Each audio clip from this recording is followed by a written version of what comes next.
जय श्री कृष्ण। राधे राधे। राधे सत्संग की सत्संग सरिता में स्नान, पान और आचमन करते सभी आत्मीयजनों, श्री वल्लभ की प्रेरणा से प्रेरित होकर राधे सत्संग में आज हम देखें कि क्या भगवान हमारे द्वारा चढ़ाया हुआ भोग आरोगते हैं। भगवान किस तरह से हमारी समर्पित की वस्तु को ग्रहण करते हैं, उसके बारे में देखें, जानें। लेकिन इससे पूर्व अगर आपने राधे सत्संग चैनल को सब्सक्राइब न किया हो तो कर लेना, जिससे आपको हर सत्संग की जानकारी नोटिफिकेशन से मिलती रहे। तो प्रियजनों, ईश्वर के अस्तित्व के बारे में कोई भी शंका रखनी नहीं चाहिए। कई बार प्रश्न होते हैं कि क्या भगवान हमारे द्वारा चढ़ाया गया भोग खाते हैं? यदि खाते हैं तो वह वस्तु समाप्त क्यों नहीं होती, कम नहीं होती? और यदि नहीं खाते हैं तो भोग लगाने का क्या लाभ, क्या मतलब? एक बार एक लड़के ने पाठ के बीच में अपने गुरुदेव को यह प्रश्न किया। गुरु ने तत्काल तो कोई उत्तर नहीं दिया, पूर्ववत पाठ पढ़ाते रहे। उस दिन उन्होंने पाठ के अंत में एक श्लोक पढ़ाया। पूर्णमदः पूर्णमिदं पूर्णात् पूर्णमुदच्यते पूर्णस्य पूर्णमादाय पूर्णमेवावशिष्यते।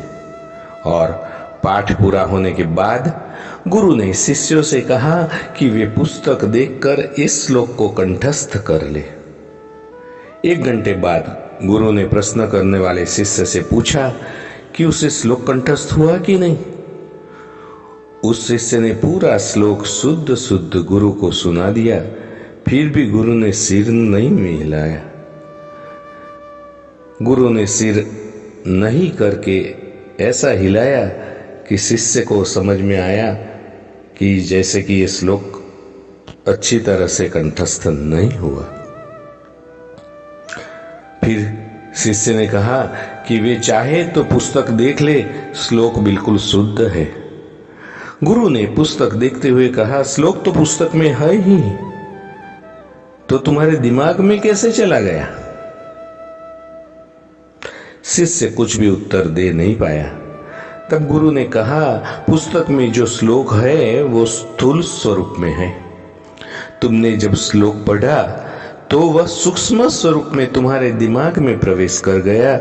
उसी सूक्ष्म रूप में वह तुम्हारे मस्तिष्क में रहता है, और जब तुमने इसको कंठस्थ करा तो वो तुम्हारे मस्तिष्क में रहने लगा। तब भी पुस्तक के स्थूल रूप के श्लोक में कोई कमी नहीं आई है। तो इसी प्रकार पूरे विश्व में व्याप्त परमात्मा हमारे द्वारा चढ़ाए गए निवेदन को सूक्ष्म रूप में ग्रहण करते हैं, और इससे स्थूल रूप के वस्तु में कोई कमी नहीं होती। उसी को हम प्रसाद के रूप में ग्रहण करते हैं। शिष्य को उसके प्रश्न का उत्तर भी मिल गया। तो प्रियजनों, इस सत्संग को श्री वल्लभ के चरणों में समर्पित करके अत्र विराम दे। फिर मिलेंगे राधे सत्संग में नई सत्संग के साथ। जय श्री कृष्ण। राधे राधे।